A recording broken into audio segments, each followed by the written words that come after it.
واللہ جعل لکم من بیوتکم سکنا، اللہ نے تمہارے گھروں کو سکون کا ذریعہ بنایا ہے، تمہیں سکون ملے گا تو تمہارے گھروں میں ملے گا۔ وَقَرْنَ فِي بُيُوتِكُنَّ وَلَا تَبَرَّجْنَ تَبَرُّجَ الْجَاهِلِيَّةِ الْأُولَىٰ، اے نبی کی بیویوں تم اپنے گھروں میں عزت کے ساتھ رہا کرو۔ هُوَ الَّذِي أَخْرَجَ الَّذِينَ كَفَرُوا مِنْ أَهْلِ الْكِتَابِ مِنْ دِيَارِهِمْ، اللہ نے ان اہل کتاب کو، ان یہودیوں کو، ان بدبختوں کو، ان غداروں کو ان کے گھروں سے نکالا۔ اور آگے فرمایا یخربون بیوتہم بأیدیہم وأیدی المؤمنین، اس سے بڑھ کر کے عذاب کیا ہوگا کہ یہ اپنے گھر سے جا رہے ہیں اور اپنے گھروں کے دروازوں کو اپنے ہاتھوں سے توڑ رہے ہیں، اپنی کھڑکیوں کو اپنے ہاتھوں سے توڑ رہے ہیں، اپنے گھروں کو اپنے ہاتھوں سے برباد کر رہے ہیں۔ کلکم راع وکلکم مسئول عن رعیتہ، تم میں سے ہر انسان ذمہ دار ہے اور اس کی ذمہ داری کے بارے میں کل قیامت کے دن سوال کیا جائے گا۔ فالرجل راع علی اہل بیتہ، مرد سے پوچھا جائے گا تیرے گھر والے کیا کر رہے تھے، والمرأۃ راعیۃ علی بیت زوجها، عورت سے پوچھا جائے گا گھر کے اندر کیا ہو رہا تھا۔ قوا انفسکم واہلیکم نارا، اے ایمان والو اپنے آپ کو اور اپنے گھر والوں کو جہنم کی آگ سے بچاؤ۔ وقودها الناس والحجارہ، جہنم کی آگ کا ایندھن انسان اور پتھر ہوں گے۔ علیہا ملائکۃ غلاظ شداد لا یعصون اللہ، جہنم کے اوپر ایسے داروغہ ہوں گے، ایسے رکھوالی کرنے والے ہوں گے جو بڑے سخت ہوں گے اور کسی کے ساتھ وہ کوئی مروت نہیں کریں گے، جتنا اللہ ان کو حکم دے گا اتنے حکم کا وہ پالن کریں گے۔ نحمدہ ونستعینہ ونستغفرہ ونعوذ باللہ من شرور انفسنا ومن سیئات اعمالنا، من یہدہ اللہ فلا مضل له ومن یضلل فلا ہادی له، واشہد ان لا الہ الا اللہ وحدہ لا شریک له، واشہد ان محمدا عبدہ ورسولہ۔ یا ایہا الذین آمنوا اتقوا اللہ حق تقاتہ ولا تموتن الا وانتم مسلمون۔ یا ایہا الناس اتقوا ربکم الذی خلقکم من نفس واحدہ وخلق منها زوجها وبث منہما رجالا کثیرا ونساء، واتقوا اللہ الذی تساءلون به والارحام ان اللہ کان علیکم رقیبا۔ یا ایہا الذین آمنوا اتقوا اللہ وقولوا قولا سدیدا یصلح لکم اعمالکم ویغفر لکم ذنوبکم ومن یطع اللہ ورسولہ فقد فاز فوزا عظیما۔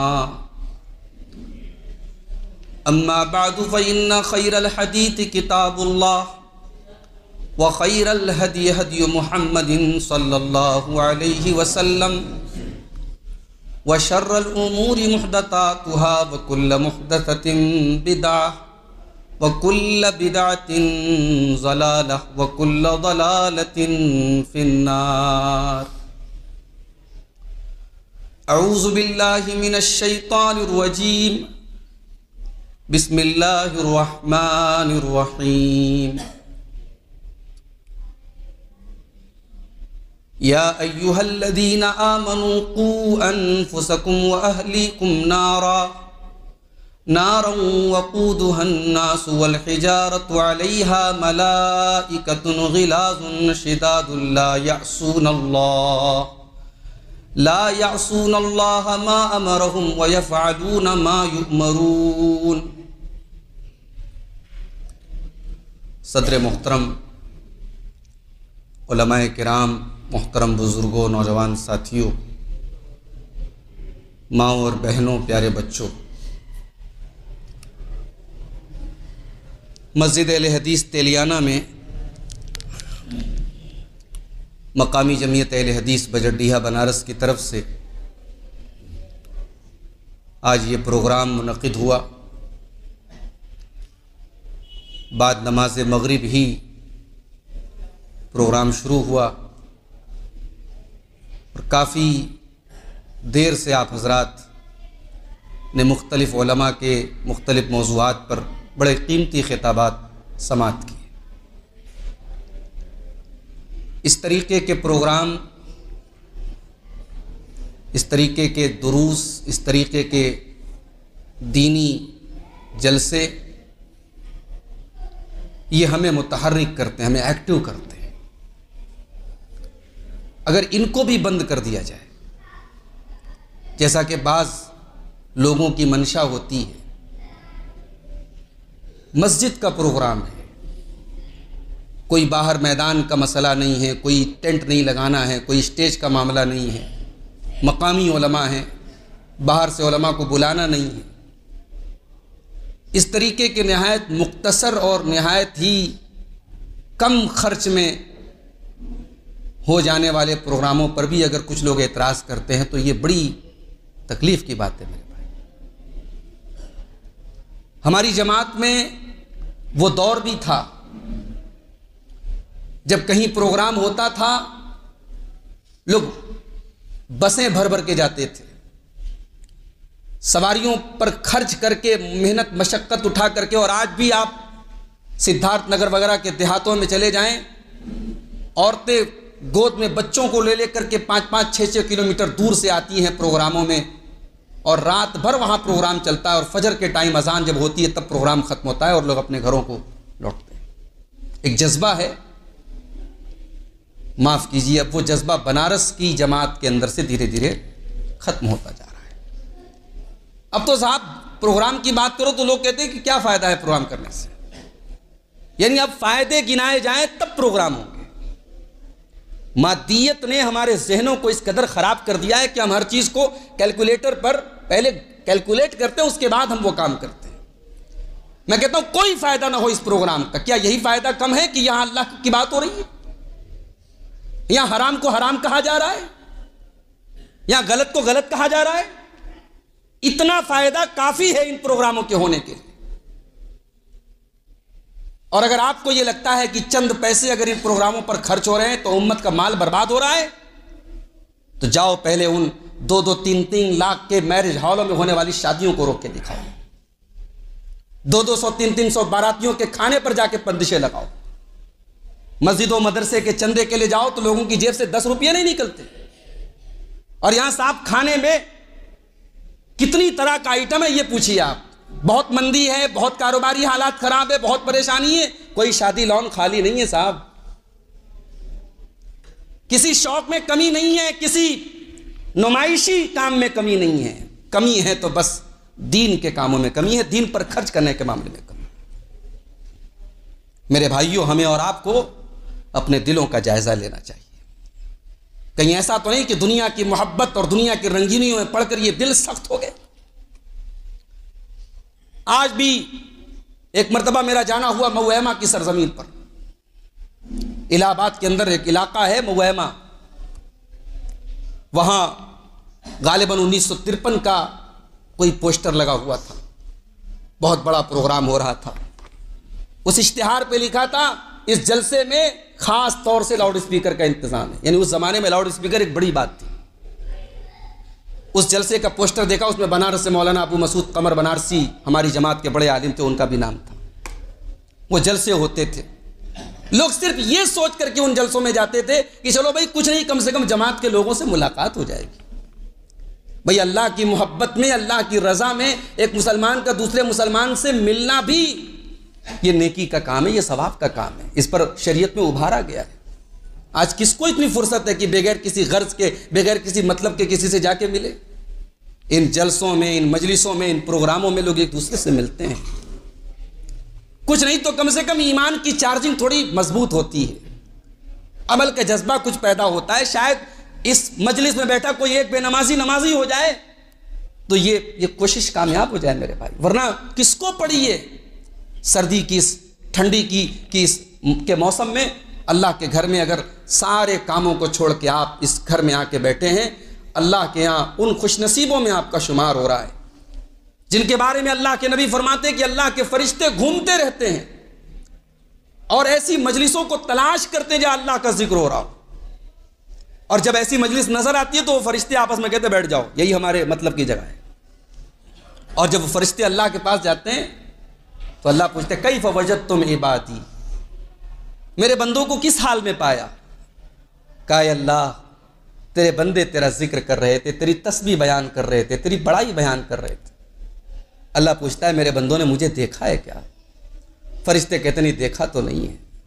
کہا اگر دیکھ لیں گے تو کیا کریں گے؟ کہا اے اللہ اور تیری تسبیح بیان کریں گے اور تیری بڑائی بیان کریں گے۔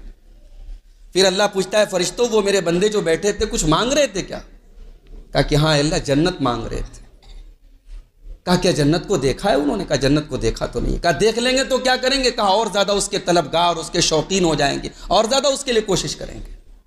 پھر اللہ پوچھتا ہے اچھا کسی چیز سے پناہ مانگ رہے تھے؟ یہاں اللہ جہنم سے پناہ مانگ رہے تھے، کیا جہنم کو دیکھا ہے؟ نہیں دیکھا ہے۔ دیکھ لیں گے تو کیا کریں گے؟ اللہ اور جہنم سے بھاگیں گے۔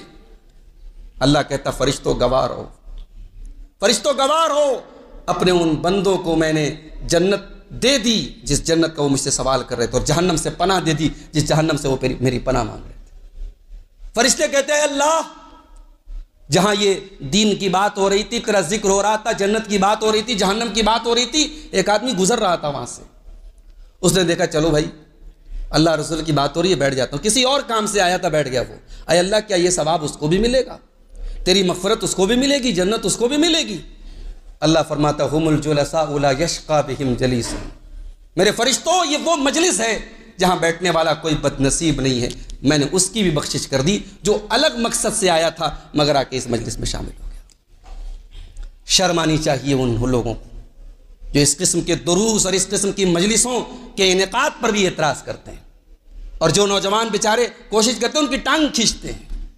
میرے بھائیوں ٹھیک ہے دینی جلسے بہت زیادہ بھی ہو تو وہ بھی مناسب نہیں ہے، اس میں بہت زیادہ خرچ ہو وہ بھی مناسب نہیں ہے، مگر میں سمجھتا ہوں میری اپنے معلومات میں تیلیانہ کی مسجد میں کافی عرصے کے بعد پروگرام ہو رہا ہے، تو اس طریقے کی اگر کوششیں ہوں تو ہمارے بزرگوں کو چاہیے کہ نوجوانوں کی حوصلہ افزائی کرے۔ اللہ جمعیت کو مزید دعوتی اور دینی کام کرنے کی توفیق عطا فرمائے، آمین۔ میرے بھائیوں میں نے آپ کے سامنے قرآن حکیم کے 28ویں پارے کی ایک بڑی مشہور آیت پڑھی۔ اس آیت میں اللہ تعالیٰ نے یا ایہا الذین آمنوا سے خطاب کیا ہے، اور ہم جانتے ہیں کہ قرآن میں جب یا ایہا الذین آمنوا کہا جائے تو سخن خطاب کا جو ہوتا ہے، جو روح سخن ہوتا ہے وہ اہل ایمان کی طرف ہوتا ہے، یعنی اللہ تعالیٰ مسلمانوں سے، کلمہ پڑھنے والوں سے کوئی امپورٹنٹ بات کہنے جا رہا ہے۔ یا ایہا الذین آمنوا قوا انفسکم واہلیکم نارا، اے ایمان والو اپنے آپ کو اور اپنے اہل و عیال کو، اپنی فیملی کو، اپنے گھر والوں کو جہنم کی آگ سے بچاؤ۔ یہاں اللہ نے اہل و عیال کا نام کیوں لیا؟ ہم دنیا میں اکیلے نہیں ہیں میرے بھائی، ہر انسان کی ایک فیملی ہے، شادی کے بعد پہلے بھی ایک فیملی ہوتی ہے، شادی کے بعد بھی ایک فیملی ہوتی ہے، ہر انسان ایک فیملی، ایک پریوار، ایک خاندان سے جڑا ہے۔ ہم کسی کے باپ ہیں، کسی کے بیٹے ہیں، کسی کے بھائی ہیں، کسی کے پوتے ہیں، کسی کے بھتیجے ہیں، کسی کے بھانجے ہیں۔ یہ رشتے جو ہوتے ہیں نا ان سے مل کر کے گھر بنتا ہے۔ سماج میں ان گھروں کی بڑی اہمیت ہوتی ہے۔ ہم اور آپ دنیا میں کہیں چلے جائیں، ہمیں سکون جو گھر میں ملتا ہے وہ کہیں نہیں ملتا۔ بعض لوگ کہتے ہیں نا دنیا میں کہیں بھی چلے جاؤ کچھ بھی کھا لو، ماں کے ہاتھ کی جو چائے ہے، بیوی کے ہاتھ کا جو کھانا ہے وہ اس کی لذت کہیں نہیں ملتی۔ ایسا کیوں ہے بھائی؟ بڑے بڑے ہوٹل ہیں، بڑے بڑے بہترین کھانے بنانے والے، یہ انسان کیوں بولتا ہے یہ بات؟ کیونکہ گھر میں انسان کو سکون ملتا ہے، اور یہ بات اللہ نے قرآن میں فرمائی، واللہ جعل لکم من بیوتکم سکنا، اللہ نے تمہارے گھروں کو سکون کا ذریعہ بنایا ہے، تمہیں سکون ملے گا تو تمہارے گھروں میں ملے گا۔ یہی گھر ہے جہاں ہماری عورتوں کی عصمت اور آبرو محفوظ رہتی ہے۔ سڑک اور چوراہے پر کوئی عورت بے سہارا ہو، اس کی عزت کو خطرے دو چار ہوتے ہیں۔ گھر کی چہار دیواری جو ہوتی ہے وہ ایک عورت کی عصمت اور عزت اور آبرو کو سیکیورٹی پرووائڈ کرتی ہے، اس کو تحفظ دیتی ہے۔ اسی لیے اللہ قرآن میں اپنے نبی کی بیویوں سے کہتا ہے وَقَرْنَ فِي بُيُوتِكُنَّ وَلَا تَبَرَّجْنَ تَبَرُّجَ الْجَاهِلِيَّةِ الْأُولَىٰ، اے نبی کی بیویوں تم اپنے گھروں میں عزت کے ساتھ رہا کرو۔ عورت کا اصل ٹھکانہ گھر ہے، گھر کے باہر وہ ضرورت پڑنے پر نکلے گی، اس کو پروٹیکشن کہیں ملے گا تو گھر پہ ملے گا۔ گھر ایک ایسی جگہ ہے میرے بھائی، اگر کسی کو گھر سے نکال دیا جائے تو یہ عذاب ہے، اس سے بڑھ کے مصیبت کوئی نہیں کہ انسان بے گھر ہو جائے۔ اور فلسطین کے حالیہ واقعات نے ہمیں اور آپ کو بہت اچھی طریقے سے یہ احساس کرا دیا ہے۔ جن لوگوں کے سامنے ان کے آشیانے جل کے راکھ ہو گئے، جن کے چھوٹے چھوٹے بچے کٹ گئے، مر گئے، ان کے دل سے پوچھو کہ ان پر کیسی بیتی ہوگی میرے بھائی۔ شاید ہم اور آپ اپنے گھروں میں بیٹھ کر کے آرام سے اپنی من پسند غذائیں کھا رہے ہو، شاید ہمیں احساس نہ ہو، مگر غزہ کے وہ مظلوم مسلمان جن کے گھر ان کے سامنے برباد ہوئے ہیں، ان سے پوچھو کہ گھر کیا نعمت ہوتی ہے میرے بھائی۔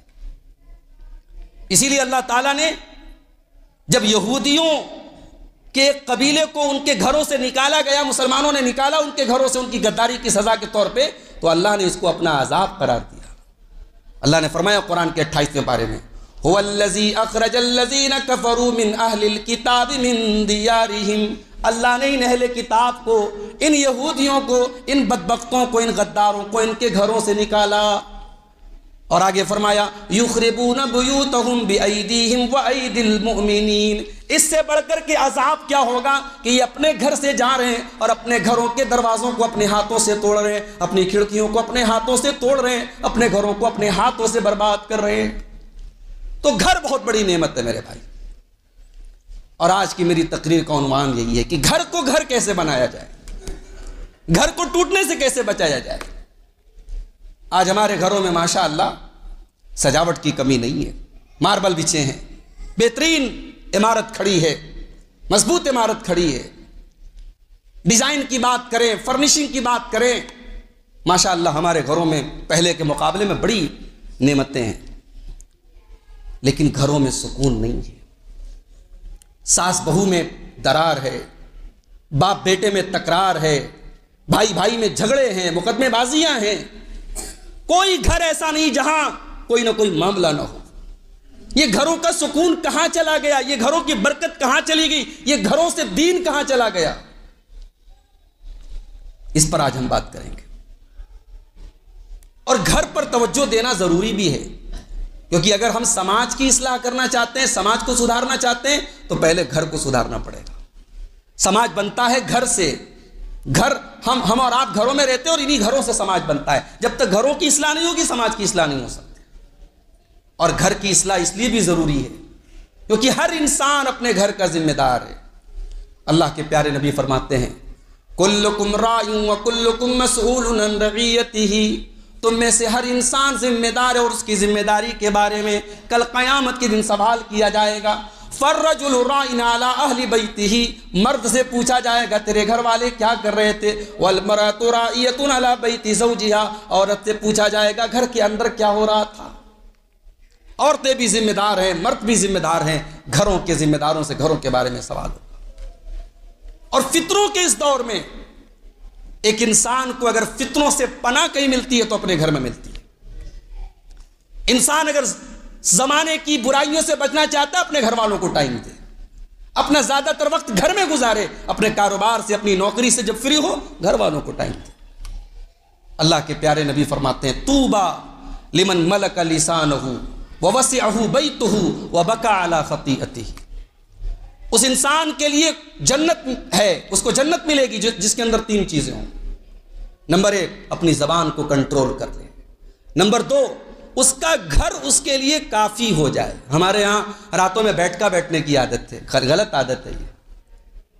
بعض لوگوں اس کو بڑے فخر سے کہتے ہیں صاحب میں تو 1 بجے رات میں گھر جاتا ہوں، میری بیوی میرا استقبال کرتی ہے۔ یہ کوئی فخر کی بات نہیں، افسوس کی بات ہے۔ اگر آپ کی وجہ سے آپ کے بیوی بچوں کو راتوں میں جاگنا پڑے اور آپ دوستوں کے ساتھ بیٹھ کر کے گپیں لڑاتے ہوں اور رات میں 2 بجے گھر پہنچتے ہوں تو یہ کوئی فخر کی بات نہیں۔ اپنی ضروریات سے فارغ ہونے کے بعد انسان اپنے گھر میں پہنچے۔ اور تیسری چیز وبکى علی خطیئتہ، انسان کو جنت چاہیے تو اپنے گناہوں پر شرمندہ ہو، اپنے گناہوں پر روئے۔ تو میرے بھائیوں گھروں کی اصلاح بہت ضروری چیز ہے، اور اسی لیے اللہ تعالیٰ جب ہمیں جہنم سے ڈراتا ہے تو یہ نہیں کہتا صرف اپنے آپ کو جہنم سے بچاؤ، قوا انفسکم واہلیکم نارا، اے ایمان والو اپنے آپ کو اور اپنے گھر والوں کو جہنم کی آگ سے بچاؤ۔ وقودها الناس والحجارہ، جہنم کی آگ کا ایندھن انسان اور پتھر ہوں گے. علیہا ملائکۃ غلاظ شداد لا یعصون اللہ، جہنم کے اوپر ایسے داروغہ ہوں گے، ایسے رکھوالی کرنے والے ہوں گے جو بڑے سخت ہوں گے اور کسی کے ساتھ وہ کوئی مروت نہیں کریں گے، جتنا اللہ ان کو حکم دے گا اتنے حکم کا وہ پالن کریں گے. جہنم کے اندر فرشتے ہوں گے، اس کی رکھوالی کرنے والے، اس کی نگرانی کرنے والے فرشتے ہوں گے. فرشتے کسی کے ساتھ کوئی رعایت، کوئی کتنا بڑا آدمی ہو جہنم میں آیا ہے تو سب کو جو جس سزا کے وہ لائق ہو وہ سزا دی جائے. اللہ ہمیں اور ہمیں اپنے پریوار کو جہنم سے بچانے کا حکم دے رہا ہے. ہمارے نبی صلی اللہ علیہ وسلم کو اپنے پریوار کی فکر ہوتی تھی. ہمارے نبی اپنے پریوار کے بارے میں سوچا کرتے تھے کہ میری بیوی، میرے بچیاں یہ کہیں غلط راستے پہ نہ چلی جائیں، میرے گھر میں کوئی ایسا کام نہ ہو جو دین کے خلاف ہو. ہمارے نبی نے جو لائف سٹائل گزاری ہے، آپ ذرا سیرت کی کتابوں کا مطالعہ کریں. اللہ کے نبی کے کمرے کیسے تھے؟ وہ کوئی بہترین مکانات نہیں تھے، چھوٹے چھوٹے کمرے تھے، مٹی کے کچے کمرے تھے. ان کمروں میں ہماری ماؤں نے زندگیاں گزاری، اس امت کی سب سے معزز خواتین نے زندگی گزاری. سلیمان بن عبد الملک کے دور میں جب ان کمروں کو توڑا جانے لگا تو حضرت سعید بن مسیب اس وقت زندہ تھے. انہوں نے کہا بھائی ان کمروں کو مت توڑو، ان کمروں کو رہنے دو. بادشاہ کا حکم تھا، خلیفہ کا حکم تھا، ان کمروں کو توڑ کے مسجد نبوی کو اور لمبا چوڑا کر دیا جائے. سعید بن مسیب نے کہا ان کمروں کو ان کے حال پہ چھوڑ دو، آنے والی نسلیں دیکھیں اللہ کے نبی کے کمرے کیسے تھے، اللہ کے نبی کی بیویوں کے کمرے کیسے تھے. چھوٹے چھوٹے کمرے تھے میرے بھائی، مگر انہی کمروں میں اللہ کے نبی رہا کرتے تھے، انہی کمروں میں قرآن اترتا تھا، انہی کمروں میں جبریل آیا کرتے تھے. ان کمروں میں دنیاوی زیب و زینت کی کمی تھی، لیکن ان کمروں میں روحانیت تھی، ان کمروں میں برکت تھی، ان کمروں میں اللہ کا ڈر تھا. آج ہمارے کمروں کی بنیاد بڑی مضبوط ہے، ہمارے گھروں کی بنیاد بڑی مضبوط ہے، ہمارے گھروں کی چھتیں بڑی مضبوط ہیں، مگر وہاں تقویٰ نہیں ہے. گھر کی اصلاح کرنا ہے، پہلا کام یہ ہونا چاہیے ہمارے گھروں کی بنیاد تقویٰ پر ہونی چاہیے. اللہ نے فرمایا سورہ توبہ کے اندر افمن اسس بنیانہ علی تقوی من اللہ ورضوان خیر ام من اسس بنیانہ علی شفا جرف ہار فانہار به فی نار جہنم واللہ لا یہدی القوم الظالمین. اللہ نے فرمایا دو قسم کی عمارتیں ہیں. ایک عمارت کی بنیاد تقوی پر ہے، اللہ کے ڈر پر ہے، اللہ کی رضا پر ہے. اور ایک عمارت کی بنیاد ایک گہری کھائی پر ہے، کھائی کے کنارے وہ عمارت کھڑی ہے اور کبھی بھی جہنم کی آگ میں گر سکتی. اب بتاؤ دونوں عمارتوں میں سے کون سی عمارت بہتر ہے؟ یہ پہلا سبق ہے. اپنے گھروں کو اگر بہتر بنانا چاہتے ہو اپنے گھر کی بنیاد تقوی پر رکھو. بے ایمانی پر، مکاری پر، کسی کا حق مار کے کسی کی ناجائز زمین پر جو گھر بنایا جائے، لاکھوں کروڑوں خرچ کر کے بلڈنگ تان دی جائے، اس گھر میں کبھی برکت نہیں آ سکتی میرے بھائی، اس گھر میں کبھی دین نہیں آ سکتا. یہ پہلا سبق یاد رکھو، گھر کی بنیاد اللہ کے تقوی پر ہونی چاہیے. دوسری چیز، گھر کو بنانا چاہتے ہو گھر والی اچھی ہونی چاہیے. اچھا ہمارے یہاں عورتیں جو ہے نا اپنے جو ان کا شادی کے پہلے والا جو گھر ہوتا ہے ماں باپ کا، اس کو گھر کہتی ہیں یا مائکہ کہتی ہیں، اور شادی کے بعد والے گھر کو سسرال کہتی ہیں. حالانکہ ان کا اپنا گھر کون سا ہے؟ جہاں ان کی اولاد ہے، ان کا شوہر ہے، وہ ان کا اپنا گھر ہے. بلکہ کبھی کبھی تو شوہر تانا بھی مار دیتا ہے، ارے جا اپنے گھر جا، یعنی گویا یہ اس کا گھر نہیں ہے. کبھی کبھی ساسیں تانا مار دیتی ہیں، ارے ہے تو دوسرے کے گھر کی نا، وہ کیا سمجھے گی. غلط ہے یہ جملہ اور غلط ہے یہ سوچ. اسلام کا کانسیپٹ یہ ہے کہ شادی کر کے جو عورت آئی ہے اس کا گھر ہے یہ، جس کو ہم سسرال کہتے ہیں. اور اس کی دلیل میں آپ کو قرآن سے دیتا ہوں. قرآن کا 22واں پارہ کھولیے. اللہ اپنے نبی کی بیویوں سے کہہ رہا ہے وَقَرْنَ فِي بُيُوتِكُنَّ وَقَرْنَ فِي بُيُوتِكُنَّ، اے نبی کی بیویوں تم اپنے گھروں کے اندر رہا کرو. اللہ کے نبی کی بیویاں جن کمروں میں رہا کرتی تھی ان کمروں کو اللہ نے ان کا گھر کہا. اچھا یہ نہیں کہا کہ تم اپنے شوہر کے گھر میں رہا کرو. اس کا مطلب یہ ہوا کہ گھر کی اصل مالکہ تم عورت ہے، اس لیے عورت کو گھر والی بھی کہا جاتا ہے. بھئی آپ کبھی غور کیجئے اس گھر میں آپ کتنا ٹائم دیتے ہیں.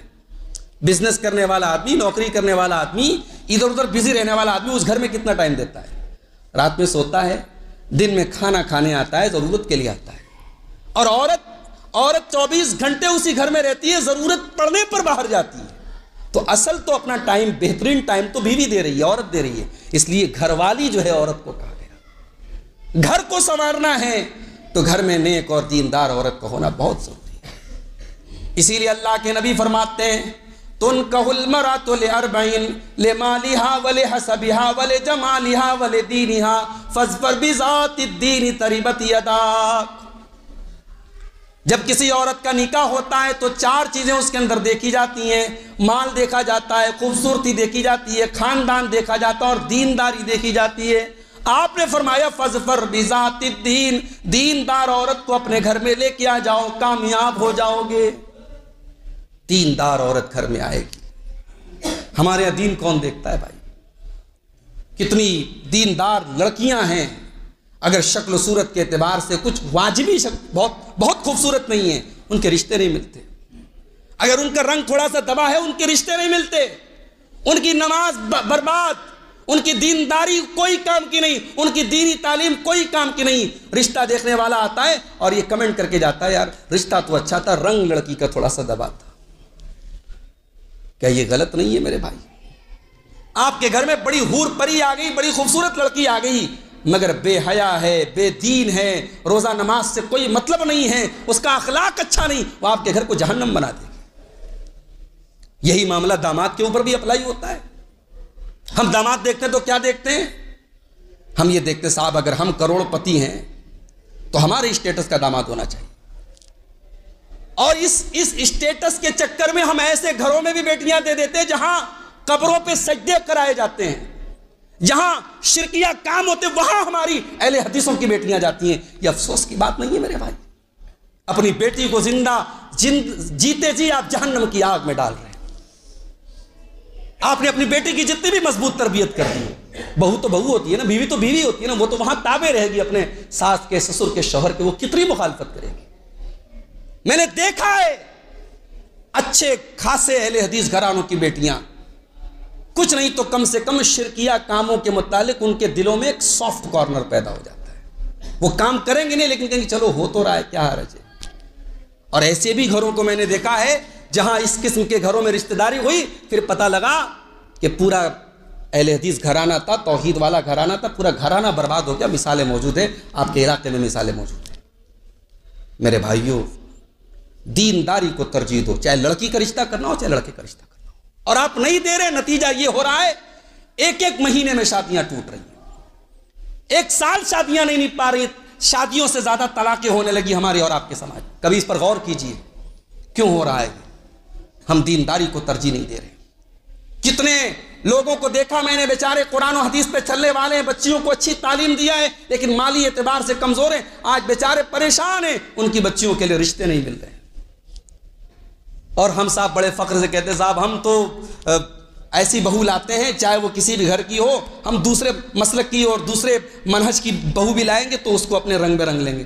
یہ سوچ بھی غلط ہے میرے بھائی. پہلے آپ ترجیح دیجئے کہ اگر وہ گھرانہ جو کتاب و سنت پر چلنے والا ہے, توحید و سنت پر چلنے والا ہے, اس گھرانے کو, اس گھر کو آپ ترجیح دیجئے, وہاں سے آپ بہو لائیے اور اسی گھر میں آپ بیٹی دیجئے.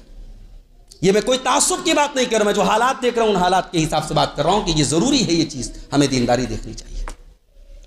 امام حسن بصری سے کسی نے پوچھا کہ میری بیٹی کے بہت سارے رشتے آ رہے ہیں, میں کس سے اپنی لڑکی کی شادی کروں؟ تو کہا زوجھا التقی, اپنی بیٹی کی شادی کسی متقی انسان سے کرو. ان احبھا اکرمھا, اگر تمہارا داماد تمہاری بیٹی سے محبت کرے گا عزت دے گا, وہ ان کریھا لم یہنھا, اور اگر محبت نہیں کرے گا تو ذلیل نہیں کرے گا. دیندار اور متقی داماد تلاش کرو گے, اگر محبت کسی وجہ سے نہیں بھی کرے گا تو ذلیل نہیں کرے گا. محبت کرے گا تو عزت دے گا, محبت نہیں کرے گا تو ذلیل نہیں کرے گا. تو چاہے بہو لانا ہو چاہے داماد تلاش کرنا ہو, دینداری کو ترجیح دیجیے. اچھا اب بھائی جس کی شادی ہو گئی وہ کیا کرے؟ اب تو ہو گئی. اب اگر بیوی کے اخلاق میں کوئی کمی ہے تو دعا کرو, کوشش کرو. اللہ نے قرآن میں حضرت زکریا علیہ السلام کا ذکر کرتے ہوئے فرمایا وَأَصْلَحْنَا لَهُ زَوْجَهُ، ہم نے زکریا کی بیوی کو ٹھیک کر دیا۔ اس آیت کی تفسیر میں حضرت عطا فرماتے ہیں کہ حضرت زکریا کی بیوی کی زبان تھوڑی لمبی تھی۔ لمبی کا مطلب وہ لمبائی میں لمبی نہیں تھی، لمبی کا مطلب کہ زبان دراز تھی۔ تو اللہ تعالیٰ نے زکریا علیہ السلام کی بیوی کو ٹھیک کر دیا۔ تو دعا کرو اللہ سے، بیوی کے اندر اگر اس کے اخلاق میں کوئی کمی ہے تو دعا کرو، داماد اگر گڑبڑ نکل گیا دعا کرو، اگر نبھانے لائق ہے تو نبھاؤ اور دعا کرو، دعا کے ذریعے بھی بہت سارے مسائل حل ہوتے ہیں۔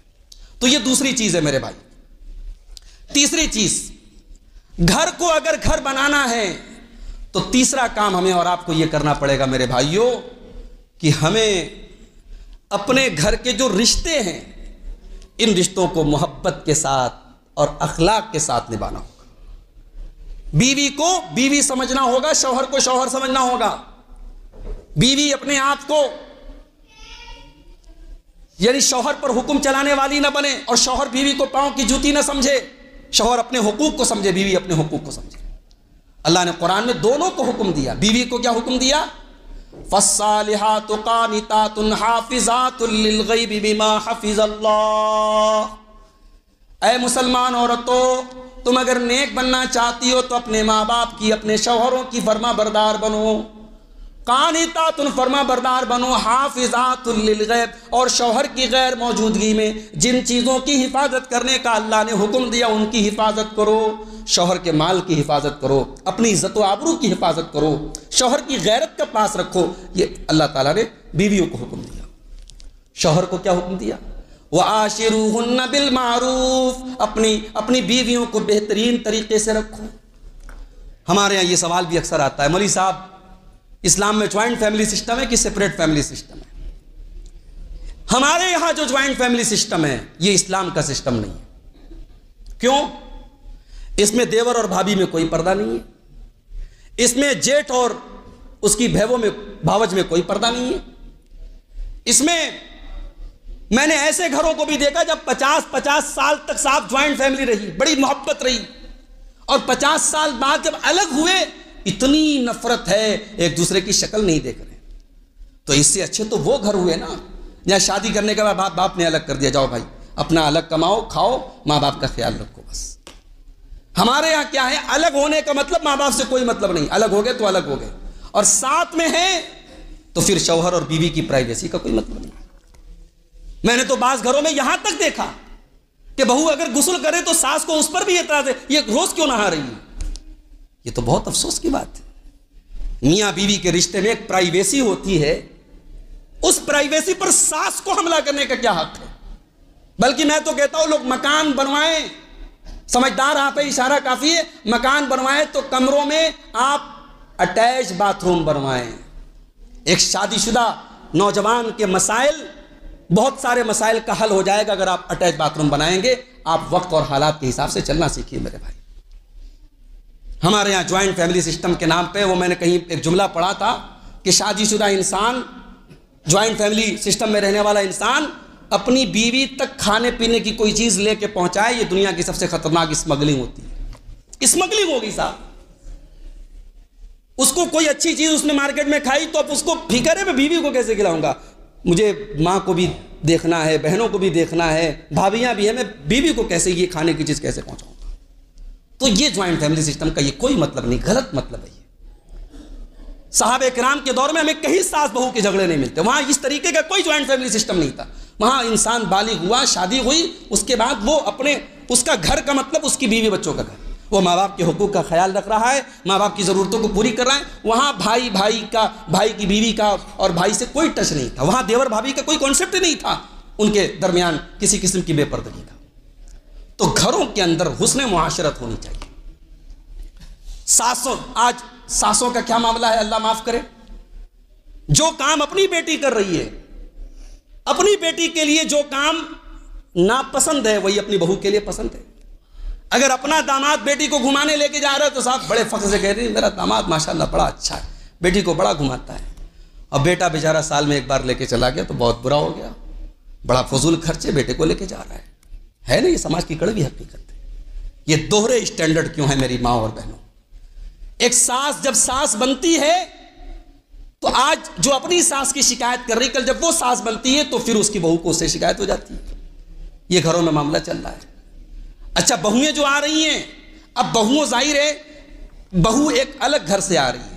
ہر گھر کا، ہر فیملی کا اپنا ایک سسٹم ہوتا ہے، ہر جگہ کے اپنے حالات ہوتے ہیں. ضروری نہیں کہ بہو کے مائکے میں جو حالات رہے ہوں وہی سسرال میں حالات رہے ہوں. اب یہاں صاحب ناشتہ لیٹ میں ملا تو ماں کو فون کر کے کرے، ارے اماں کیا بتائیں، ناشتہ 10 بجے مل رہا ہے. اب ماں بیچاری پریشان ہے کہ میری بیٹی صبح 7 بجے ناشتہ کرنے والی، اس کو 10 بجے ناشتہ مل رہا ہے. تو بھائی زندگی قانون کے ڈنڈے سے نہیں چلتی ہے، زندگی گھڑی کی سوئی کی نوک پہ نہیں چلتی ہے. زندگی کچھ سمجھنے کچھ سمجھانے پہ چلتی ہے، زندگی مفاہمت سے چلتی ہے، زندگی بہت کچھ کمپرومائز کر کے چلتی ہے. ایک بہو کو سمجھنا پڑے گا کہ اب میں اس گھر میں آئی ہوں، بہت ساری چیزوں کو مجھے اس گھر کے حالات کے مطابق ڈھلنا پڑے گا. چھوٹی چھوٹی باتوں پر شکایتیں کریں گے، رشتے خراب ہوں گے، اور ہو رہے ہیں. آج کتنے رشتے ہیں جو برباد ہو رہے ہیں بہوؤں کی اس عادت کی وجہ سے. صاحب ہر چھوٹی چھوٹی بات جو ہے وہ جا کے بیان کر رہی ہے. اور کہیں کہیں معاف کیجیے گا ساسوں کا بھی جو رویہ ہے وہ بڑا ظالمانہ ہے، بڑا ظالمانہ ہے، بڑا سوتیلا قسم کا ویوہار ہے. کہیں جہیز کی ڈیمانڈ ہو رہی ہے بہو سے، کہیں اگر بہو غریب گھر کی آئی ہے اور سسرال تھوڑا اونچا ہے تو بہو کو تانے دے دے کر کے اسے مینٹلی ٹارچر کیا جاتا ہے. ارے تو نالی کا کیڑا ہے، تو کہاں سے آئی ہے، غریب گھر کی آئی ہے، پھٹے حال گھر کی آئی ہے، فرنیچر گھر کی آئی ہے، تیرے گھر والوں نے یہی سکھایا ہے. یہ جملے کہہ کر کے آپ کی بیٹی کو روٹی بنانا نہیں آتا تو آپ یہ ایکسپیکٹ کرتی ہیں کہ وہ سسرال میں جا کے سیکھ لے گی. اور آپ کی بہو سے اگر روٹی نہیں بن رہی ہے تو آپ کا ایک ماں، ایک ساس ہونے کے ناطے آپ کا فرض ہے کہ اس بہو کو روٹی بنانا سکھاتے ہیں. جو اپنی بیٹیوں کے لیے جن مصیبتوں اور جن مشکلوں کو ہم تصور کرتے ہیں وہ اپنی بہوؤں کے لیے بھی ہمیں تصور کرنا چاہیے میرے بھائیوں. اور ہم نہیں تصور کریں گے تو آج جو حالات ہیں گھروں میں بگاڑ ہو رہا ہے، ہر گھر میں ٹوٹ مچی ہوئی ہے، اور ساس بہو میں اور باپ اور بیٹے میں اور ماں اور بیٹے میں جو جھگڑے ہو رہے ہیں وہ اسی وجہ سے ہو رہے ہیں. اور آگے بڑھیے، گھروں کی اصلاح کرنا ہے میرے بھائی تو ایک کام اور کرنا پڑے گا. گھروں میں اللہ کا ذکر کا ابھی آپ نے شیخ عبداللہ عبدالرؤف سلفی صاحب کی تقریر سنی، ذکر الہی کے بہت سارے فضائل اور فوائد انہوں نے گنائے. اللہ کے ذکر کے جو کلمات ہیں ہمارے گھروں میں کہاں پکارے جاتے ہیں میرے بھائی؟ ہمارے گھروں سے اللہ کا نام کتنی بار لیا جاتا ہے؟ کتنے گھر تو مسلمانوں کے ایسے ہیں جہاں کوئی بوڑھا انسان اگر نماز پڑھ رہا ہے تو ٹھیک ہے، ورنہ کوئی نماز پڑھنے والا بھی نہیں. 24 گھنٹے میں ایک بار اس گھر میں اللہ کا نام نہیں لیا جاتا ہے. اور اس موبائل کی وجہ سے کتنے ایسے سیریل ہیں جہاں مشرکانہ تہواروں کی گھنٹیاں اور ان کی آوازیں مسلمانوں کے گھروں میں دن رات گونج رہی ہیں. مسلمان صبح صبح اٹھ کر کے ان کے گھر کی عورتیں موبائل پر سیریل دیکھ رہی ہیں، مشرکانہ تہوار اور شرکیہ تہواروں اور ان کے جو مراسم ہیں اور ان کی جو شعائر ہیں ان کی آوازیں مسلمان کے گھر میں گونج رہی ہیں. نماز کی کوئی آواز نہیں ہے، اللہ کے ذکر کی کوئی آواز نہیں. ایسا گھر مردہ ہے میرے بھائی جس گھر میں اللہ کا ذکر نہ ہو.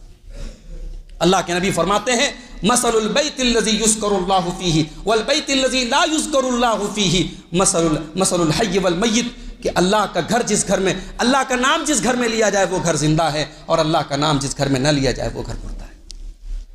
گھروں میں نماز کا ماحول پیدا کرو، گھروں میں نماز کا ماحول پیدا کرو. اللہ کے نبی فرماتے ہیں خیر صلاۃ المرء صلاۃہ فی بیتہ، فرض نماز کے علاوہ انسان کی بہترین نماز اس کے گھر میں ہے. فجر کی نماز آپ پڑھنے جا رہے ہیں، گھر میں 2 رکعت سنت گھر میں پڑھ کے جائیے. عشاء کی نماز پڑھنے آ رہے ہیں، 2 رکعت سنت گھر سے پڑھ کے جائیے. ظہر میں جا رہے 2 رکعت گھر سے پڑھ کے جائیے. گھر میں سنتیں پڑھنے کا، نوافل پڑھنے کی عادت ڈالیے. ماؤں کو چاہیے کہ جب مصلی بچھائیں تو بچیوں کے لیے بھی مصلی بچھائیں، ان کے کو بھی نماز کی عادت ڈالیں. اور ظاہر ہے جب گھر کا گارجین نمازی ہوگا تبھی وہ اپنے بچوں کو نمازی بنا سکتا ہے. اسی لیے اللہ تعالیٰ قرآن میں جب ہمیں اپنے گھر والوں کو نماز پڑھنے کا حکم دیتا ہے تو اللہ کیا فرماتا ہے؟ وَأْمُرْ أَهْلَكَ بِالصَّلَاةِ وَاسْتَبِرْ عَلَيْهَا، اپنے گھر والوں کو نماز کا حکم دو اور خود بھی نماز کی پابندی کرو. گارجین نمازی نہیں ہوگا تو بچوں کو نمازی کیسے بنائے گا؟ گھروں میں نماز کا ماحول ہونا چاہیے. گھر میں ایسا ماحول ہو کہ نماز اگر کسی کی چھوٹے تو اسے ڈر ہو مجھے اپنے باپ کو جواب دینا پڑے گا. گھر میں بچیوں کو ڈر ہو میں نماز چھوڑ دوں گی میری ماں مجھے ڈانٹے گی. ہم نے اب ان بزرگوں کو ہم دھیرے دھیرے کھوتے چلے جا رہے ہیں جن بزرگوں کو گھر کے افراد کی نماز کی فکر ہوا کرتی تھی، جو رات میں اس بات پہ نظر رکھتے تھے 11 بج گئے، گھر کے سارے لوگ آ گئے کہ نہیں، سب لوگ سو گئے کہ نہیں، صبح فجر میں اٹھنا ہے. یہ مزاج تھا ہمارے گھروں کا. اب ہم ترقی کے دور میں آ گئے، اب مزاج بدل گیا، اب کون کب گھر میں آ رہا ہے، کون کب گھر سے جا رہا ہے، اب گھر کے گارجینز کو کوئی فکر نہیں ہے۔ میرے بھائیوں، اس بات پر آپ نظر رکھیں، گھر میں نماز کا ماحول پیدا کریں۔ اسی طریقے سے ایک اور چیز ہے، گھر میں جب داخل ہو بسم اللہ پڑھ کے داخل ہو۔ اس سے کیا فائدہ ہوگا؟ اللہ کے نبی فرماتے ہیں جب انسان گھر میں داخل ہوتا ہے اور بسم اللہ پڑھتا ہے تو شیطان کہتا ہے لا مبیت لکم عندنا، اب اس گھر میں رہنے کو نہیں ملے گا، ٹھکانہ نہیں ملے گا، بسم اللہ پڑھ کے یہ داخل ہوا ہے۔ اور انسان جب کھانا کھانے کے ٹائم بسم اللہ پڑھتا ہے تو شیطان کہتا ہے لا عشاء لکم عندنا، اب یہاں کھانا نہیں ملے گا۔ آپ نے بسم اللہ پڑھا، شیطان کی انٹری بند۔ آپ نے کھانے کے ٹائم بسم اللہ پڑھا، آپ کے کھانے سے شیطان کا حصہ بند۔ ایک بسم اللہ کی یہ برکت ہے میرے بھائی۔ اللہ کے نبی فرماتے ہیں رات جب ہو جائے بسم اللہ پڑھ کر کے چراغ کی بتی گل کرو، بسم اللہ پڑھ کے دروازے بند کرو، بسم اللہ پڑھ کے برتنوں کو ڈھانپ دو، بسم اللہ پڑھ کے جس چیز کو ڈھانپ دیا جائے اور بند کر دیا جائے اسے دنیا کی کوئی طاقت نہیں کھول سکتی۔ بہت بڑی بات ہے، تو اس پر ہم عمل کریں۔ اسی طریقے سے جب گھر سے نکلیں بسم اللہ توکلت علی اللہ لا حول ولا قوت الا باللہ، یہ چھوٹا سا ذکر ہے، یہ چند کلمات ہیں، ان کو یاد کر لیں، اس کو پڑھا کریں، ان کو عادت بنا لیں جب گھر سے نکلیں۔ اللہ کے نبی صلی اللہ علیہ وسلم فرماتے ہیں کہ جب انسان یہ کلمہ پڑھتا ہے تو اللہ کا فرشتہ آواز دیتا ہے قد ہدیت و وقیت، اے اللہ کے بندے تو نے ایسی دعا پڑھ لی، اب اللہ کی ہدایت تجھے ملے گی، اب اللہ کی طرف سے پروٹیکشن تجھے ملے گا۔ اور شیطان کنارے ہو جاتا ہے اور کہتا ہے جس کو اللہ کا پروٹیکشن مل گیا، جس کو اللہ کا تحفظ مل گیا، اس کا کون بال باقا کر سکتا ہے۔ تو یہ گھروں میں داخل ہونے کے اذکار ہیں، ان کو آپ اپنی زندگی کا معمول بنا لیں۔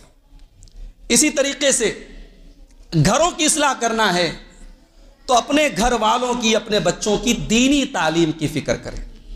آج ماشاءاللہ ہم دنیاوی تعلیم کی فکر کرتے ہیں اور ہونی چاہیے۔ ہماری مائیں بڑے پراپر طریقے سے صبح 7 بجے کا اسکول ہے، 6 بجے اٹھ جاتی ہیں، بچے کا ٹفن تیار کرنا ہے، بچے کو ڈریس پہنانی ہے، بڑی فکر ہوتی ہے۔ میں رات ہی میں سوچتی ہیں بچے کو ٹفن کیا دینا ہے، بہت اچھی بات ہے، لیکن بچوں کو دین سکھانے کی فکر بھی ہمارے اندر ہونی چاہیے۔ آج ہماری نوجوان نسل کا جو حال ہے، ابھی کسی نے مجھے میسج کیا 25 دسمبر کو کینٹونمنٹ میں کرسمس کے موقع پر بہت بڑا میلہ لگتا ہے، اور آپ یقین کیجئے اس میلے میں بڑی تعداد میں برقع نشین خواتین نظر آتی ہیں۔ میں تو نہیں گیا ہوں، کسی نے مجھے واٹس ایپ پر میسج کیا کہ مولانا اس پر بھی آپ تھوڑی سی روشنی ڈالیے گا۔ یعنی کرسمس کا تہوار ہمارے اسلامی عقیدے کے اعتبار سے کتنی خطرناک چیز ہے۔ یہ تہوار منانے والے اللہ کا بیٹا مانتے ہیں حضرت عیسیٰ علیہ السلام کو، اور ان کی پیدائش کی خوشی مناتے ہیں۔ ہمارے اسلامی عقیدے کے اعتبار سے کفر ہے، یہ اللہ کو گالی ہے، یہ اللہ کا بیٹا کسی کو قرار دینا۔ وقالوا اتخذ الرحمن ولدا لقد جئتم شيئا ادا تكاد السماوات يتفطرن منه وتنشق الارض وتخر الجبال هدا ان دعوا للرحمن ولدا۔ یہ کہتے ہیں کہ رحمان نے بیٹا بنا لیا۔ بہت گناہ کی بات ہے جو تم اپنے منہ سے نکال رہے ہو۔ قریب ہے کہ آسمان پھٹ پڑے، زمین شق ہو جائے اور پہاڑ ڈھہ کر کے گر پڑے اس بات پر اور اس دعوے پر کہ تم کہتے ہو کہ رحمان نے بیٹا بنا لیا۔ وما ينبغي للرحمن ان يتخذ ولدا، رحمان کے یہ شایان شان نہیں کہ وہ کسی کو بیٹا بنائے۔ ایک ایسا تہوار جس پر ہمارے پروردگار کو گالی دی جا رہی ہے، اس کے لیے کسی کو بیٹا قرار دیا جا رہا ہے، اس تہوار کے موقع پر ہماری مسلمان لڑکیاں اور ہمارے مسلمان گھروں کے لوگ جا کے وہاں انجوائے کریں، میلہ منائیں، یہ شرم کی بات ہے، ڈوب مرنے کی بات ہے۔ میرے بھائی اپنے گھر والوں کی دینی تربیت پر بھی توجہ دو۔ ابھی ایک صاحب بتا رہے تھے ہمارا بچہ اسکول میں جاتا ہے، صبح صبح اسے ایک شرکیہ کلمات اسے پڑھنے پر مجبور کیا جاتا ہے۔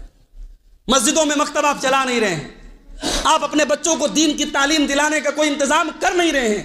آپ کا بچہ دعائیں جانتا نہیں، اللہ کے بارے میں کچھ جانتا نہیں، نماز کا طریقہ جانتا نہیں، کہاں سے اسے دین کی غذا ملے گی؟ وہ دنیا تو سیکھے گا، دنیا کے اصول تو سیکھے گا، بڑا ہو کے آپ کا کاروبار بھی سنبھال لے گا، مگر دین کی سمجھ اس کے اندر نہیں رہے گی۔ اور ایسے ہی لوگوں کے بارے میں اللہ نے قرآن میں فرمایا یعلمون ظاہرا من الحیات الدنیا وہم عن الآخرۃ ہم غافلون، دنیا کی تو بڑی نالج ہے ان کے پاس مگر دین کے معاملے میں بڑے غافل ہیں۔ اللہ کے واسطے اپنی نوجوان نسلوں کو بچا لو میرے بھائی۔ ہماری بچیوں کا اور برا حال ہے، آپ یقین کریں کالجوں اور یونیورسٹیوں میں جہاں ہماری بچیاں، ہم تو بڑے خوش ہو کر کے بھیج رہے صاحب، ہم تو لڑکیوں کے کالج میں بھیج رہے ہیں۔ آپ یہ سوچ کے مطمئن نہ ہو جائیں کہ آپ کی بیٹی لڑکیوں کے کالج میں پڑھتی ہے، وہ جن لڑکیوں کے ساتھ پڑھتی ہے ظاہر ہے ان کے دین اور اخلاق اور ایمان کا کوئی اتا پتہ نہیں ہے۔ آپ کی بیٹی کی اگر تربیت مضبوط نہیں ہے اور آپ کی بیٹی کو اگر آپ نے دین کی تعلیم نہیں دی ہے، وہ اسی ماحول میں جائے گی، انہی کے رنگ میں رنگ جائے گی، اسے نماز بوجھ لگے گی، اسے قرآن کی تلاوت بری لگے گی، اسے پردہ برا لگے گا، اسے دین سے دور کرنے والی چیزیں اچھی لگیں گی، اور آج ہم وہ حالات دیکھ رہے ہیں میرے بھائی۔ تو اپنے گھر والوں کو دین کی تعلیم دو۔ یہ جو آیت میں نے پڑھی تھی خطبہ مسنونہ کے بعد کہ اپنے آپ کو اور اپنے گھر والوں کو جہنم کی آگ سے بچاؤ، اس آیت کی تفسیر میں حضرت علی فرماتے ہیں علموہم وادبوہم، اپنے گھر والوں کو جہنم کی آگ سے بچانا ہے، ان کو دین کی تعلیم دو، ان کو ادب سکھاؤ۔ اسی طریقے سے گھر کی اصلاح کرنا ہے تو 4 چیزوں کو گھر سے نکال دو۔ پہلی چیز، تمائم گھر میں نہیں ہونے چاہیے۔ تمائم مطلب تعویذ۔ ایک تعویذ وہ ہوتا ہے جو گلے میں لٹک رہا ہے، اور ایک تعویذ وہ ہے جو دیوار پہ لٹک رہا ہے۔ اب یہاں ایک مسئلہ بھی بتا دوں میں آپ کو، آیت الکرسی آپ نے گھر میں سجایا ہے، کیوں سجایا ہے؟ اگر یہ مقصد ہے کہ آیت الکرسی گھر میں لگی ہے ہمارے، اس کو ہم جب دیکھیں تو ہمیں یاد رہے اور ہمیں بار بار ہم اس پر نظر پڑے گی تو ہم کو یاد ہوگا، تب تو یہ اچھی چیز ہے، تو یہ بہتر ہے، جائز ہے، کوئی حرج کی بات نہیں۔ اور اگر آپ کا مقصد یہ ہے کہ صاحب آیت الکرسی ہمارے گھر میں لگی ہے، توغرا لگا ہے، اب ہمارے گھر میں جن شیطان کا اور کسی قسم کی بری نظر کا سایہ نہیں پڑے گا، تو یہ غلط عقیدہ ہے۔ آیت الکرسی پڑھنے سے شیطان بھاگتا ہے، گھر میں لٹکانے سے شیطان نہیں بھاگتا ہے۔ جس طریقے سے قرآن کی آیتوں کو پڑھنے میں شفا ہے، قرآن کو لٹکانے میں شفا نہیں ہے۔ گھروں میں قرآن کی آیتوں کو لٹکانا اس مقصد کے لیے کہ صاحب اس سے جن اور شیاطین سے حفاظت ہوگی، یہ بالکل مناسب نہیں ہے۔ اور بعض جگہوں پر تو آیتیں نہیں لٹکی رہتی، آیتوں کی گنتی لٹکی رہتی ہے۔ کہیں کہیں آپ نے دیکھا ہوگا، لکھا ہوگا دکان اور مکان کی خیر و برکت کے لیے، نیچے کیا لکھا ہے؟ 786/92 9211 345 گنتیاں لکھی ہیں۔ اور یہ عقیدہ ہے صاحب کہ یہ گنتیاں جو ہیں یہ قرآن کا نقش ہیں اور ان سے ہمارے گھر میں حفاظت ہوگی۔ یہ بالکل بکواس بات ہے، بلکہ گنتیوں کو قرآن کا متبادل سمجھنا یہ قرآن کی توہین۔ بھائی میں آپ کا نام لینے کے بجائے کوئی گنتی آپ کی فکس کر دوں، مثال کے طور پہ 420 آپ کا نام رکھ دوں میں، آپ کو برا لگے گا کہ صاحب میرے نام کی جگہ آپ اچھا خاصا اس کو گنتی میں کیوں تبدیل کر رہے ہیں؟ قرآن کریم کو گنتیوں میں تبدیل کرنا یہ بالکل شریعت کے خلاف بات ہے۔ اسی طریقے سے گھروں سے ایک اور چیز کو نکالنا ہے، تصویروں کو نکالنا ہے۔ اس کے بارے میں علماء کا اختلاف ہے کہ کیمرے کی جو تصویریں ہیں یہ وہ تصویر ہے کہ نہیں جس پر اللہ کے رسول نے لعنت کی ہے اور حدیثوں میں جس پر لعنت کی گئی، چلو اس اختلاف کو ہم ایک طرف رکھتے ہیں۔ لیکن علماء کی ایک بڑی تعداد یہ بھی کہتی ہے کہ کیمرے کی تصاویر کو بھی بلا ضرورت گھر میں نہیں رکھنا چاہیے۔ شادیوں کے البم لگا کے آپ نے رکھے ہیں، کئی گھروں میں دیکھا باقاعدہ شادی کے موقع کا فوٹو، دلہا دلہن کا فوٹو کمرے میں زینت بنا کے الماری میں رکھا گیا ہے، غلط ہے یہ۔ بچوں کا فوٹو آپ نے بچپن کا فوٹو سجا کے کمرے میں رکھا ہے، غلط ہے یہ۔ جس تصویر کے بارے میں اللہ کے نبی اتنے سخت ہیں کہ آپ اپنے گھر میں داخل ہوتے ہیں اور ایک تصویر والا پردہ آپ کے گھر میں نظر آتا ہے اور آپ کا چہرہ غصے سے لال ہو جاتا ہے، اور حضرت عائشہ سے آپ کہتے ہیں کہ کیا تمہیں نہیں معلوم کہ ان الملائکۃ لا تدخل بیتا فیہ صورہ، جس گھر میں کتے اور تصویر ہو اس گھر میں فرشتے، اللہ کی رحمت کے فرشتے داخل نہیں ہوتے جب تک وہ تصویر والا کپڑا ہٹا نہیں دیا گیا، آپ اس گھر میں داخل نہیں ہوئے۔ تو تصویر کے معاملے کو اتنے ہلکے میں نہیں لینا چاہیے۔ کیمرے کی تصاویر کے بارے میں اگرچہ اختلاف ہے، مگر اس کو باقاعدہ فوٹو کی شکل میں نکالنا اور کمرے میں سجانا یہ تو کسی کے نزدیک بھی صحیح نہیں، مناسب نہیں۔ اسی طریقے سے میوزک انسٹرومنٹس گھر میں نہیں ہونے چاہیے، گانے بجانے کے آلات۔ اب تو موبائل سے بڑھ کے گانے بجانے کے آلات کیا ہیں؟ چھوٹے چھوٹے بچے جو ہے وہ فیس بک کی ریلز دیکھ رہے ہیں، یوٹیوب کے شارٹس دیکھ رہے ہیں، اور میں تو کبھی کبھی دیکھتا ہوں کہ ان بچوں کو بھی ان شارٹس کے ذریعے کیا کیا سکھایا جا رہا ہے۔ 4 سال کا بچہ، 5 سال کا بچہ وہ ان شارٹس کے ذریعے، ان چھوٹے چھوٹے ویڈیوز کے ذریعے کیا کیا سیکھ رہا ہے، کبھی آپ نظر رکھیے۔ ایسے ایپس بھی آتے ہیں موبائل پر، کہ بچوں کو نامناسب ویڈیو نہ دیکھنے کو ملے، آپ ان ایپس کو بھی ڈاؤن لوڈ کیجئے، بچوں کو فلٹر کیجئے، ان کو ویڈیوز ایسے دکھیں جو ان کے عمر کے اور ان کے جو ہے دماغ اور ان کے ذہن کو خراب کرنے والے نہ ہوں۔ تو گانا بجانا قیامت کی نشانی اللہ کے نبی نے بتائی، قیامت کی نشانی ہوگی ان تظہر القینات، مسلمانوں کے گھروں میں ناچنے گانے والیاں آئیں گی اور ناچیں گی گائیں گی۔ تو میوزک انسٹرومنٹس مسلمان کے گھر میں نہیں ہونے چاہیے۔ اور چوتھی چیز جو آپ کو اپنے گھر سے نکالنی ہے، محرم اور غیر محرم کے سلسلے میں لاپرواہی۔ صاحب محلے کا کوئی لڑکا اگر ہمارے گھر میں آئے تو ہم اپنی بیٹی اور اپنی بہن کو اس کے سامنے آنے نہیں دیتے، پردہ کراتے ہیں، بہت اچھی بات ہے۔ خالہ کا لڑکا آیا، ماموں کا لڑکا آیا، چاچا کا لڑکا آیا، ارے یہ تو گھر کا لڑکا ہے، آپ کی بھائی کے دوست لوگ آئے، بہن لا کے چائے پروس رہی ہے، بسکٹ پروس رہی ہے، بے غیرتی ہے یہ، دیوسیت ہے یہ۔ اپنے محلے کے لڑکوں سے جس طریقے سے اپنی بہن بیٹیوں کو پردہ کراتے ہیں، اپنے رشتہ دار کی ان لڑکوں سے جو آپ کی بیٹی کے لیے غیر محرم ہیں، ان سے بھی اپنی بچیوں کا پردہ کرائیے میرے بھائی۔ یہ اسلام کی تعلیم ہے۔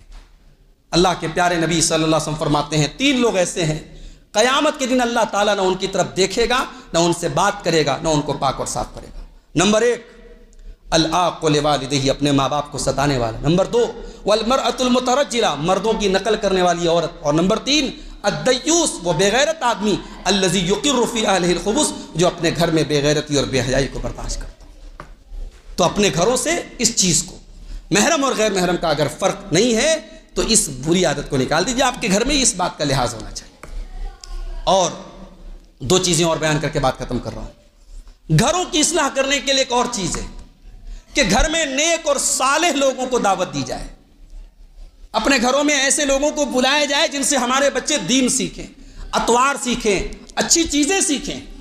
حضرت نوح علیہ السلام اللہ سے دعا کرتے ہیں رب اغفر لی ولوالدی ولمن دخل بیتی مؤمنا وللمؤمنین والمؤمنات، اے میرے پروردگار مجھے بخش دے، میرے ماں باپ کو بخش دے، اور جو میرے گھر میں ایمان کی حالت میں داخل ہو اس کو بخش دے۔ آپ کے گھروں میں ایمان والے داخل ہوں، دیندار داخل ہوں، اچھے اخلاق والے داخل ہوں، آپ کے دسترخوان پہ متقی لوگ کھانا کھائیں، نیک لوگ کھانا کھائیں۔ اس بات کی کوشش کریں، اچھے لوگوں کو جن سے آپ کے گھر میں کے ماحول میں اچھی چیزیں لوگ ایبزارو کریں اور سیکھیں، ایسے لوگوں کو دعوت دیں۔ اور آخری چیز یہ ہے میرے بھائی کہ دعائیں کیا کریں۔ اپنی فیملی کی سے اگر پیار ہے، اپنے پریوار سے محبت ہے، تو جب اپنے لیے دعا کریں، اپنے لیے اللہ سے جنت مانگے، اپنے لیے اللہ سے جہنم سے پناہ مانگے، تو اپنے پریوار کے لیے بھی دعا کیا کریں۔ اللہ تعالیٰ نے قرآن کے 19ویں پارے میں اہل ایمان کی ایک دعا ذکر کی، وہ دعا کرتے ہیں، بڑی پیاری دعا ہے، اس کو یاد کر لو۔ ربنا هب لنا من ازواجنا وذرياتنا قرة اعین واجعلنا للمتقین اماما، اے پروردگار ہمارے بیوی بچوں کو ہماری آنکھوں کی ٹھنڈک بنا دے اور ہمیں متقیوں کا امام بنا دے۔ آپ کی بیوی آپ کی آنکھوں کے لیے ٹھنڈک کب بنے گی؟ جب میک اپ کرے گی، جب سجے گی، جب سنورے گی؟ نہیں، وہ تو سجے گی اور سنورے گی تو وہ تو دنیاوی اعتبار سے آپ کی آنکھوں کی ٹھنڈک بن جائے گی۔ دینی اعتبار سے آپ کی بیوی آپ کی آنکھوں کی ٹھنڈک تب بنے گی جب آپ بیڑی اور سگریٹ کو ہاتھ لگائیں اور آپ کی بیوی کہتے نہیں اگر آپ بیڑی اور سگریٹ کو چھوئیں گے تو میں آپ سے بات نہیں کروں گی۔ فجر کی اذان کا ٹائم اور آپ کو جھنجھوڑ کر کے آپ کی بیوی اٹھائے کہ چلیے جائیے اٹھیے فجر کی نماز پڑھیں، وہ بیوی ہے جو آپ کی آنکھوں کی ٹھنڈک بنے گی۔ اللہ کے نبی رحمت کی دعا کرتے ہیں اس جوڑے کے اوپر، رحم اللہ رجلا قام من اللیل، اللہ کی رحمت نازل ہو اس مرد کے اوپر جو رات میں اٹھ کر کے تہجد پڑھتا ہے اور اپنی بیوی کو اٹھاتا ہے، اور بیوی اگر انکار کر دے نضح فی وجہ الماء، تو اپنی بیوی کے چہرے پر پانی ڈال دیتا ہے۔ اور اللہ کی رحمت نازل اس عورت کے اوپر جو رات میں اٹھتی ہے تہجد پڑھنے کے لیے اور اپنے شوہر کو اٹھاتی ہے، اور شوہر اگر انکار کر دے نضحت فی وجہ الماء، تو اپنے شوہر کے چہرے پر پانی ڈالتی ہے۔ تو بیوی کو آنکھوں کی ٹھنڈک بناتی اور اولاد کو آنکھوں کی ٹھنڈک بناتی۔ فجر کی نماز آپ پڑھنے آئیں اور صف اول میں آپ کو اپنا بیٹا نظر آ جائے، صدقہ خیرات کرنے کے لیے آپ جائیں اور آپ دیکھیں کہ جس فقیر کو آپ جس مسجد کے لیے آپ چندہ دینے جا رہے تھے آپ کے بیٹے نے آپ سے پہلے رسید کٹوا لی، جس غریب کو آپ پیسہ دینے جا رہے تھے آپ کے بیٹے نے آپ سے پہلے پیسہ دے دیا، تو آپ کا دل باغ باغ ہو جائے، آپ کا سینہ خوشی سے پھول جائے کہ میری تربیت بڑی اچھی ہوئی ہے، میرا بیٹا بڑا دیندار ہے۔ تو اے اللہ میری بیوی بچوں کو میری آنکھوں کی ٹھنڈک بنا دو، وَجْعَلْنَا لِلْمُتَّقِينَ إِمَامًا، اور اے اللہ ہمیں متقیوں کا امام بنا دے، ہمیں ایسا تقویٰ دے دے ہم لوگوں کے لیے آئیڈیل بن جائیں، ہمارے تقوی کے لوگ مثال دے کہ ہاں یہ متقی فیملی ہوتی ہے، یہ متقی لوگ ہوتے ہیں، ہمیں متقیوں کا امام بنا دے۔ اسی طریقے سے ابراہیم علیہ السلام دعا کرتے ہیں رب اجعلنی مقیم الصلاۃ ومن ذریتی ربنا وتقبل دعاء، اے اللہ مجھے نماز کا پابند بنا اور میری اولاد کو نماز کا پابند بنا۔ اپنی اولاد کی فکر ابراہیم علیہ السلام جیسے پیغمبر کو تھی، ہم اور آپ تو کسی قطار اور کسی لائن میں نہیں ہیں میرے بھائی۔ اگر ایک پیغمبر اور ایک نبی کو اپنی اولاد کی فکر ہے تو ہمیں تو اور زیادہ ہونی چاہیے۔ ابراہیم علیہ السلام اللہ سے یہ بھی دعا کرتے ہیں وَجُنُبْنِي وَبَنِيَّ أَن نَّعْبُدَ الْأَصْنَامَ، اے اللہ میری اولاد کو بت پرستی سے بچانا، شرک سے بچانا، اپنی اولاد کے عقیدے کی فکر بھی کرو میرے بھائی، اپنی اولاد کی توحید کی فکر بھی کرو۔ ہم نے دیکھا ہے بہت ساری بستیوں میں جہاں توحید و سنت کی آواز نہیں رہی، جہاں توحید و سنت پر مشتمل چیزیں نہیں رہیں، مسجدیں نہیں رہیں، وہاں نسلیں برباد ہو گئیں، وہاں اولادیں برباد ہو گئیں۔ وہاں جن گھروں کی مثال توحید سے دی جاتی تھی ان گھروں میں شرک پنپ گیا، جن گھروں کی مثال سنت سے دی جاتی تھی ان گھروں میں بدعت اور خرافات کا دورہ ہو گیا۔ اپنی اولاد کی فکر کرو۔ اگر آج آپ صحیح راستے پر ہیں تو آپ کو اس بات کی چنتا بھی ہونی چاہیے کہ ہماری اولاد بھی صحیح راستے پر رہے۔